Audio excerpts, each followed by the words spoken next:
Is the whole truth finally going to come out about Jeffrey Epstein? Congress has finally approved a bill demanding the release of the Epstein files, which follows a lengthy campaign by Epstein's victims. Now, they include Jess Michaels, who spoke on Capitol Hill. And for too long, truth has been buried, survivors have been silenced, and powerful people have been protected. And today we stand in a moment that will decide whether our government still belongs to the American people or to those who prey on them. That was Jess Michaels speaking outside Congress when that vote was taking place. Like previous presidents, Donald Trump has long resisted the release of files relating to Epstein.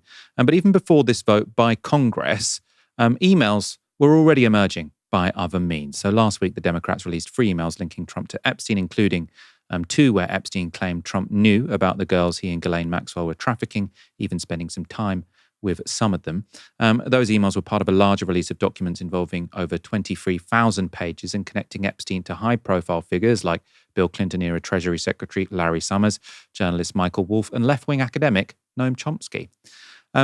Hours after that release, a petition amongst lawmakers to release the files in full gained enough signatures to force a vote in Congress.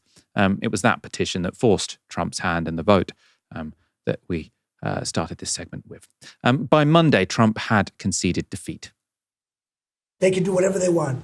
We'll give them everything. Sure, I would. Let the Senate look at it. Let anybody look at it. But don't talk about it too much because, honestly, I don't want to take it away from us.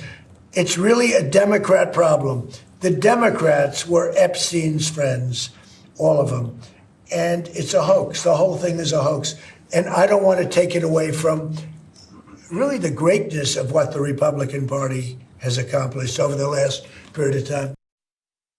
I mean, it's obviously an incredibly serious topic, as will become apparent in the interview that I'm about to show you. But as sort of Trumpisms go, to campaign for ages for the files not to be released because you know that your name is in them, and then your hand to be completely forced because members of your party and the opposition party voted for the files to be released, and then to say, okay, fine, release them, just don't talk about them, please.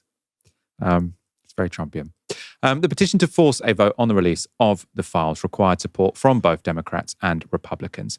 And 3 of the most vociferous advocates for transparency were 3 women MAGA lawmakers and former Trump loyalists who continually defied the president who wanted them to stop pushing for the release of the files.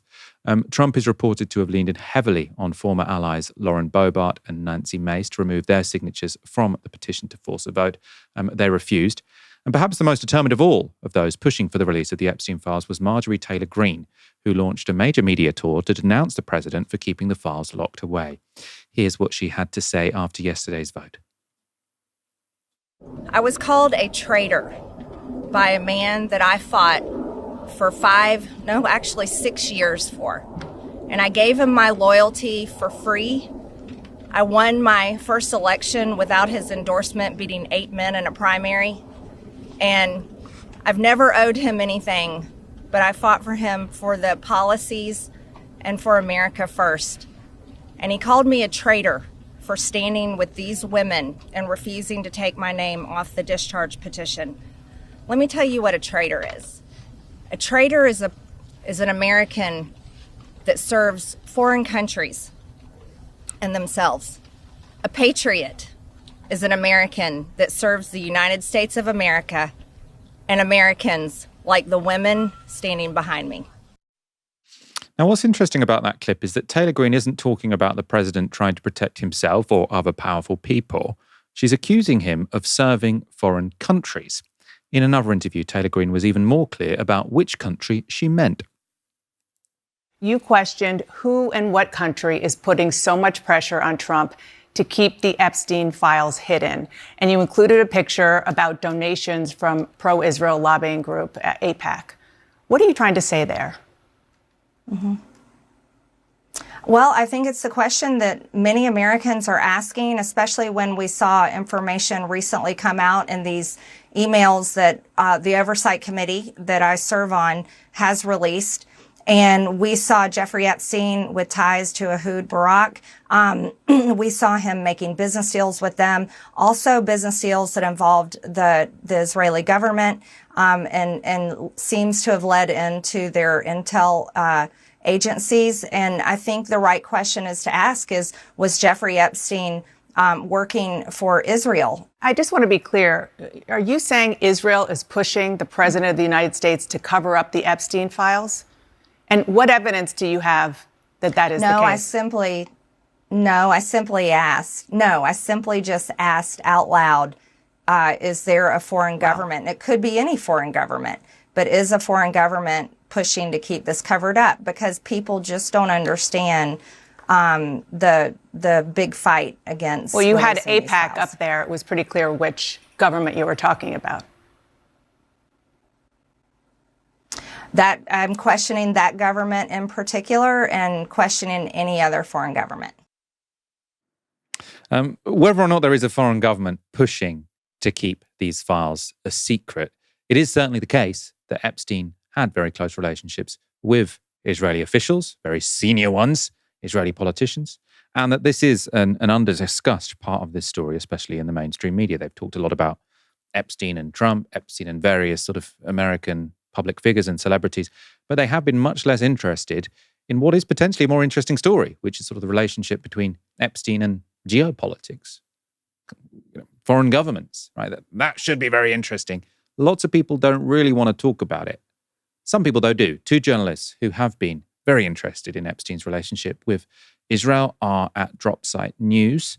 They're Murtaza Hussain and Ryan Grimm. They've been digging into the sex offenders' links with the country via Epstein's relationship with former Israeli Prime Minister Ehud Barak.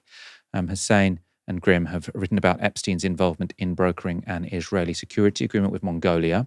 They've exposed how the billionaire helped establish a back channel between Russia and Israel during the Syrian civil war. They've also detailed how an Israeli spy was put up in Epstein's Manhattan apartment for weeks at a time. And they've even uncovered Epstein's discussions on behalf of Israel with the Swiss Rothschild Bank over funding for the country's cyber weapons industry. So these are all, very close relationships, very, very interesting. No one else really reporting on them. Well, earlier today, I was joined by Murtaza Hussain. I began by asking him to explain the email leak that provided the source for his and Ryan Grimm's work. So our stories, of which we published 5 so far, are based on 2 major sources. First are the House Oversight Committees in the U.S. Disclosures on Epstein's contacts and schedules in the last few years of his life. But also, a lot of them are based on a separate trove of hacked emails from former Israeli Prime Minister Ehud Barak. Barak was known to be a close associate of Epstein. And these emails, which mostly are clustered between 2012 and 2016, show Barak and Epstein working together on a very broad range of projects around the world aimed at accomplishing multiple goals, first and foremost, achieving Israeli security and political objectives, but also helping generate revenue for Barak's own consulting business as he transitioned at that time out of a role as Israel's defense minister. So these are the major sources of information, but we keep getting more information as time goes on because the U.S. House Committee on Epstein is disclosing more emails periodically. And while they are redacting information and they're not giving the full picture, so to speak, it allows us to fill in the blanks from other sources of information we have. So it's an ongoing series we've been working on for the few months, and we plan to continue for many months to come. And so talk about the relationship between Ehud Barak and Jeffrey Epstein, because it seems like they were quite close friends. Ehud Barak leaves office, so he was prime minister, then he's defense secretary, he's defense minister, leaves government. And like many politicians, he wants a new source of revenue, and then he sets himself up as, to some degree, I suppose, a consultant. Also, he's got his own sort of security startups. He's trying to make money, basically, by brokering agreements between Israeli defense firms and foreign governments. And then he uses Jeffrey Epstein as a bit of a fixer, someone to bounce ideas off, and also to introduce him to other foreign officials. So if you could sort of talk me through that, maybe with one of the main examples that you use. Yeah, it's a very fascinating relationship they have. It was very close. It was a very intimate relationship that Barak and Epstein had. In a couple emails, Epstein refers to Barak as somebody, one of the only people in the world he can talk to. He expresses this great personal warmth. They meet very often. Barak actually stays in Epstein's house for long stretches of a time. Even when Epstein's not there, he's ostensibly using it as a base to do business and plan meetings in New York while Epstein's out of town. But effectively, I think what their relationship was, in large part, was while it's very common in the U.S. and also in Europe and elsewhere that powerful public figures, once they leave public life, they will use to leverage their connections they gained in office to make a lot of money, to become very powerful, and then to generate revenue for themselves and so forth.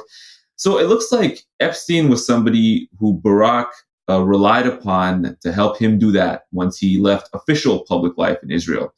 He was the defense minister until 2013. He had ties with Epstein before that, and then beyond that as well. And he was very eager, and he expressed this in his emails, to generate personal wealth now that he was technically a private citizen. So what Epstein did for Barack, and presumably for others too, is that he was somebody who had a tremendous amount of contacts around the world, far more contacts than any one person could have organically, in my opinion, with powerful government figures, business magnates, and so forth. And he would help connect Barack with these people. And, as a fixer, portraying Barack as like a consultant who could provide help with security issues, with tech issues, with the surveillance issues the countries were having. And the specific mechanism by which Barack made himself useful to these states and individuals with Epstein's help was proposing the services of tech firms in Israel which were linked to Israeli intelligence.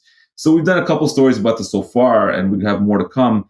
Effectively, in Cote d'Ivoire, in Mongolia, in Nigeria, and other countries, Epstein helped introduce Barack to top officials who needed help with issues in their country, various different issues, usually related to security. And then Barack would use that introduction as a means of introducing these Israeli intelligence-linked firms, which would then help build, so to speak, a surveillance state in these places, or help to build the rudiments of a surveillance state, at least in these places. And then after these introductions were made, and after these conversations were had, and the private firms started working, with quasi-private, I would say, they weren't really private. A few years later, the Israeli government would often come and sign formal security agreements with those countries officially.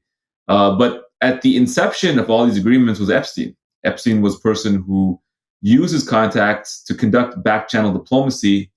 And, we've talked a bit about Africa and Central Asia and places he had links. He had links all over the world. He had US, Middle East, Europe, Russia. He was helping set up back-channel diplomacy between Barack and Putin to convey messages from the Israeli security establishment over the Syria war. So he was someone very, very involved, embedded in these networks of powerful people around the world. And, one of the places he was most embedded, you could say, was Israel. And I suppose what's surprising or curious, or I still haven't quite got my head around, is why Epstein was better connected than all these people. Because, I could see, if I was trying to sell arms to Mongolia, I'd need someone to hook me up with someone from the Mongolian security establishment. But if you're Ehud Barak, the former prime minister of Israel, then the defense secretary of Israel, can you not get that email address directly? How was it that Epstein was better connected than a prime minister of Israel? And I suppose this links back to something you mentioned earlier. You said that his connections are too broad to have developed organically. What do you mean by that? So I think you've kind of hit the nail on the head with this question of one of the most vexing aspects of the whole Epstein saga, because, it's very clear that he had more influence and power than many powerful government officials around the world. If you look at these emails between himself and Barack, at this time when 2012, 2013, when Barack was still one of the most powerful, influential people in the Israeli security establishment and political establishment, there's a clear power dynamic in those emails. It was not that Epstein was seeking out Barack's attention or trying to get a hold of Barack per se. It was really inverted. Barack was somebody who was eager for Epstein's attention, eager to work with Epstein, anxious to be in his good books and so forth. So, it certainly wasn't like Epstein was working for Mossad or something like that. He was far more powerful than that. He was somebody who people who were working for Israeli intelligence, like Barack, continued to do throughout his career and throughout his life. They were looking for Epstein's help. So Epstein was somebody who had leverage over all these people. He was seen as someone more powerful than them. If I were to speculate, very conservatively, he was somebody who clearly had the ability to make individuals very wealthy if they were connected to him, if they were in his good books. So that could give him a sense of leverage over them. Also, this is not noted in his emails and it's not noted in his official schedules, but we know that he was heavily involved in global sex trafficking of minors to other elites. So one can only imagine what sort of leverage that may have also afforded him. It's a fascinating thing because all of our reporting, it's nothing to do with that aspect of his life. And yet that's the aspect for which he's most notorious, in fact. I don't know exactly who is Epstein's answerable to? How did he become this influential? These are questions which I hope we will get to the bottom of at some point. But it's clear from looking at these communications that all these very powerful people who we would consider the most powerful people in the world, in some way were beholden to Epstein, who officially was merely a private citizen.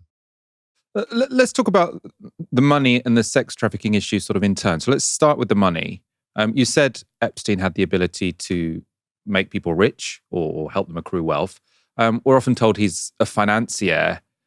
I think something that's often underdeveloped in writing about this is, what is a financier? You know, I know what a banker is. I know what someone who works at a bank does. A private financier who sort of helps people move money and accrue money. Like, what was Epstein's job? Well, Epstein did work in investment banking in New York in the 80s briefly. And then he got in trouble. He was fired for some scandal with insider trading and so forth. But I think what he really was a money launderer. He was a very talented, you could say, and influential money launderer.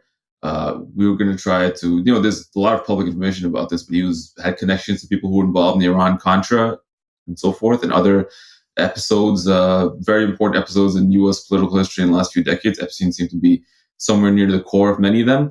So, money laundering is something which is very useful to intelligence agencies. And if you look at Iran-Contra, for instance, a lot of how that was facilitated was by, through the need of masking the origins of funds which could not be officially allocated by state budgets, because that would open them up to public scrutiny, which people in power and people in the security establishment did not want. So money laundering, if you're able to do it on a large scale, it's very useful to people who would like to conduct cloak and dagger political operations and military operations off the books. So he was somebody who seemed to be heavily involved in that. He had certainly very extensive connections to people who were known to be involved in that. And I think that, the word financier, as you sort of alluded to, is a bit of a euphemism. Certainly he was someone who worked with money, but, I think he's not like, the bank manager. That certainly was not the role he was playing. And, how he made people money, like if we look at his relationship with Barack, I think it offers a very interesting sort of case study. Barack was leaving public life. He wanted to make a lot of money. He was clearly, from his messages, extremely enthusiastic and extremely eager to make money immediately. And what Epstein would do is he'd help set meetings up with him. He'd give him ideas for how he can leverage his experience and contacts inside the Israeli security establishment to channel into a revenue stream. He would give him ideas of people around the world, including the US and Europe, who he can meet and talk to about these things, who may be able to give him advice or guide him in the right direction. And he would set up meetings with these people and also with the private banks who would be able to also contribute to these efforts to create investment funds for firms that Barack would rally together to accomplish a certain goal. And all this would accomplish multiple goals at once. It would make money for Barack. It would help, and it would help channel money into the Israeli security establishment, into private Israeli firms linked to the intelligence establishment. And then it also would help Israel build ties with foreign countries upon the basis of those non-political, non-explicitly political connections that Epstein and Barack helped to create.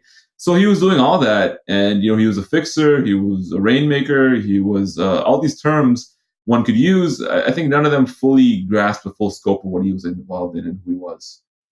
Yeah, I think that does help me kind of understand what he had that was a bit unique. So obviously, if you're an intelligence agency, or if you're doing a dodgy deal, you don't necessarily want to go to JP Morgan and ask them to help you do it. You want to go to someone who's more discreet, let's say, but both discreet and understands the business. And Jeffrey Epstein was, that person sine qua non, potentially. Let's talk about the sex trafficking, because obviously, it's not disputed he was a sex trafficker, but what's always been under dispute is whether or not the influence he had among the wealthy and the powerful was related to his sex trafficking, or if they were two separate parts of his life. And at the most sort of extreme end of potential interconnections is that the reason he had so much influence over people is because they were either involved in the sex trafficking or he had compromat on them because they'd go to his private island and then he'd have videos of them doing things that they wouldn't want other people to see. So from your reporting, have you found out anything in terms of that hypothesis? Does your reporting tend to confirm that hypothesis or disconfirm it? Well, it's funny because if you look at his communications and you look at his schedules, which have now been released by the House Oversight Committee, it's very interesting because he was a very busy person, just from his official, like what he had written on there, what he was communicating with people about. His day was packed with travel, with meetings with powerful people, with communications with powerful people, arranging deals all over the world simultaneously. So, myself and my colleagues looking at this, we often wonder, when did he even have the time to engage in the sex trafficking and the other activities for which he is most notorious? I haven't seen any smoking gun evidence showing that he was using the sex trafficking as a tool for blackmail and compromise and so forth. But that said, there is very interesting circumstantial evidence of this. And I'm very conservative in the extent to which I make any certain claims. So, take my statements with that in light. But he, first of all, he had ties with these Russian oligarchs. That was his sort of channel to the Kremlin. And when he helped set up deals with Barack and the Kremlin, they were often mediated to the auspices of these oligarchs who were Putin's inner circle. And these oligarchs, they were very known for engaging in this sort of sexual blackmail using incriminating video and things like that. That's where the term compromat originated from, in fact, that their activities. So were Epstein doing that, it certainly wouldn't have been a unique innovation even in his own social circles. It was something which is known to people to do. Secondly, we did a story about this at Dropsite, but there was an Israeli military intelligence agent who lived in Epstein's apartments in New York on multiple occasions for extended stretches at a time. And those apartments are where that the sex trafficking was known to be taking place as well, too. So if one were to be there and have the skills and the capacities to engineer blackmail, certainly an intelligence agent would be an appropriate person for that. We've never had any transparency or any clarity about why that person was living there, but they were. And then, thirdly, and again, we have very piecemeal information about this because a lot of what we have, with the exception of the Barack email leaks, a lot of what we have is merely what the government and Jeff Epstein's estate has released, many with the redactions. But there is an interesting document in one other disclosure that has taken place to date, which is a lawsuit between the U.S. Virgin Islands against J.P. Morgan, the financial institution. The lawsuit alleged that J.P. Morgan helped facilitate Epstein's sex trafficking. So in that lawsuit, there's some communications from Epstein, and one of the communications is described, and it mentions that Epstein shares a photo of a unnamed, or I don't have the name at hand, but an African political official whom he got in trouble for his involvement in extramarital sexual affair. And Epstein shares a photo of this individual who was at the time, being in trouble for this activity. So, and it's not really mentioned if it's a public photo or it's a photo he just had or anything like that, but it's an interesting sort of data point to the claim that he was doing this. So, to put it in sum, again, I don't have any information showing that, and the Barack emails don't seem to point to that directly as far as I've seen, and I encourage others to go through the emails as well, too, and draw their own conclusions. But, it would not surprise me at this point if that were the case. And I'll say one last point, Epstein, he was somebody who, in my view, people were willing to do things for him of their own volition a lot of the times, because, as I said, he could make you a lot of money. You could be in these exciting and powerful social circles if you're associated with him. You could have fun, quote unquote, of various types if you know Jeffrey Epstein.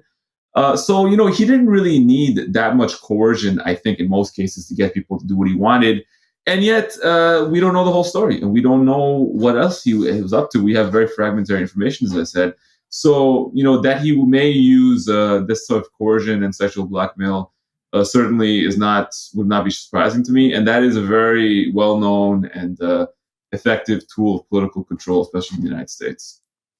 How much of this, I mean, because you can look for sort of instrumental reasons as to why he had this influence, so that sort of he could help people get rich, or he had compromise on them, and therefore, people felt obliged to do what this guy said.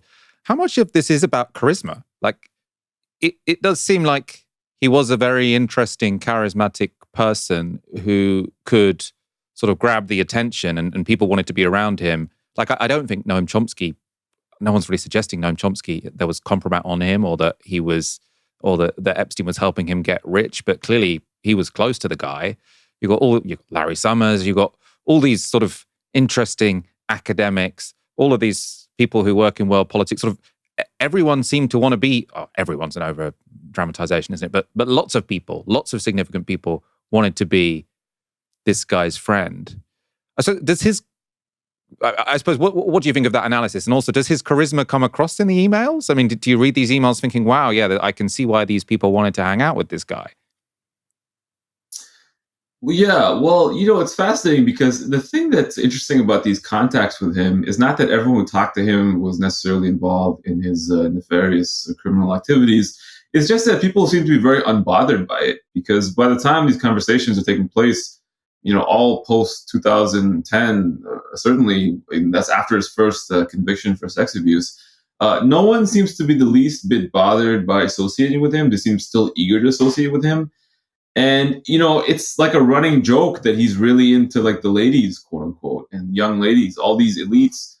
They were just making light of it. They were congratulating him in his birthday book effectively on being such a great pedophile. That's one of the things that it comes through in these public communications, private communications between these public officials and Epstein, that it was, they seem to consider themselves above these sort of mere legal or moral considerations. So they viewed it as irrelevant. Epstein is interesting. Like, he certainly is charismatic in a way, in the sense that if you look at the way he talks to people, he almost projects back their own speech to them in a manner. He imitates the way that they communicate to a degree, in a way which presumably they find endearing or accessible and so forth. So, I think it's multiple things at once, because, he's clearly someone who was intelligent in a way. He was deeply intelligent. He was very cosmopolitan. He was sort of this individual who had a sense of mystery about him, one could say, I suppose. And yet, I find it strange that not very few people seem to be disturbed by the fact that he'd already been convicted of this activity, and it was still going on. It was an open secret. And instead of being disturbed by it or distancing from them, they wanted to be closer to him, in fact. And they thought it was something almost to make light of or to congratulate him upon. So that's the thing that's ugly about this law. I mean, there's a lot of ugly things about this, but particularly ugly is the moral vacuum that seems to suggest at the elite levels at which Mr. Epstein operated. And I mean, how much does this matter? I mean, beyond finding it all incredibly distasteful, because obviously there's an analysis that these kind of networks are incredibly influential in terms of governing how politics works. So sort of an argument is that this impacts all of our lives. If you want to understand how politics works today, you have to understand these high-value networks which link together financiers with politicians and academics and foreign policy officials, and that this actually explains quite a lot of how the world is. Or people might see it as somewhat peripheral, distasteful, but it's ultimately the productive forces that determine the shape of our lives and politics and society. I mean, after going through these emails, and I mean, you're a very storied reporter, so you'll have many different perspectives on this. But how much do you think this matters in terms of explaining how the world is? Well, I'm somebody who's pretty pragmatic when it comes to, social and economic issues. So I don't really make sweeping statements that often. But, one cannot help but look at these communications, these activities, the sex trafficking, the political activities free of public oversight, the money laundering and so forth, and not view it as a great indictment of the broader system the neoliberal system, or whatever you want to call it, the capitalist world system, whatever word one may use to describe it, because if someone from outside the system were describing this behavior, they would view it as unbelievably corrupt and certainly injurious, if not, and certainly indifferent, if not injurious to the concerns of the vast majority of people. It's not subject to public oversight or public scrutiny and so forth. These financial transactions. One thing I'll say also is that a lot of these conversations between Barack and Epstein, they're kind of using Israel as a base in a way. They're not really. It's like certainly they're pursuing the Israeli security interests and so forth, and they're helping fund these firms. But I don't think the average citizen of Israel were aware of this or read into it and so forth. So in a way, they're also kind of victims of it because their country is not what they think it is. In a way, it's being used by these powerful people for something else, and that's only one example. The UAE, the US, all these countries, European countries are being used this way as well too. So it's sort of an indictment of any system that allows this sort of activity to continue unchecked. And now we think we're getting transparency about it, and we think that they're coming clean and so forth. I'm not so sure about that. I'm not so sure that even if we're getting some information about this one individual now who became inconvenient because his activities were so egregious at some point, what else is going on that we don't know about? Would we have ever heard about Jeffrey Epstein or known about these things if not for him engaging in sex trafficking and being caught for that? Perhaps not. What don't we know about today in the system that allows this, a free movement of capital and this transnational parastatal elite class, which he was an extremely important part. It does make me it makes me think about it a little bit more and think about, a system that allowed this, is in need of urgent, serious reform, if not complete transformation to something else, because this is just intolerable. And, I'll add one last point that, I think the sex trafficking and the specifically engagement in child sex trafficking, it's such a horrendous and horrific moral transgression. One would imagine that the people who engage in it, they just view themselves as having total impunity, that they thought they were so powerful and beyond scrutiny that they were effectively gods, so to speak. That's kind of the attitude that they evince in these communications and in their actions. So I think that is not acceptable. And that is something which I hope that people, on all sides of the political spectrum who have a stake in having a just society can find some ways to restrain and control such that it does not happen again. And finally on this story, obviously we keep getting wave after wave of new information. Lots of your reporting was from this set of emails from Ehud Barak. There's also emails from the House Judiciary Committee, which you've been working on, and that's what most of the reporting over the past few weeks has been based on. I know the Senate, so the House has voted to demand the release of all the Epstein files. The Senate is about to vote on that, I think. Will we ever know? Will we ever know how Epstein got this influence, whether or not he had compromat on various public figures? Do you think that we will ultimately find out the whole truth here, or do you think that there will be lots of unknowns that inevitably will sort of remain permanent? Yeah, I'm not sure if we'll ever know the full truth, but I think the one thing they're trying to do is suppress efforts to report it out by just ignoring it or trying to ostracize it or attack it and so forth. We can't control that per se, but we're going to continue reporting at DropSite everything we can from these troves of emails and also these public disclosures about Epstein, and make sure people will have as much of a full picture they can of the elite, which in many ways governs their society and societies around the world, as much or more so than their own public officials.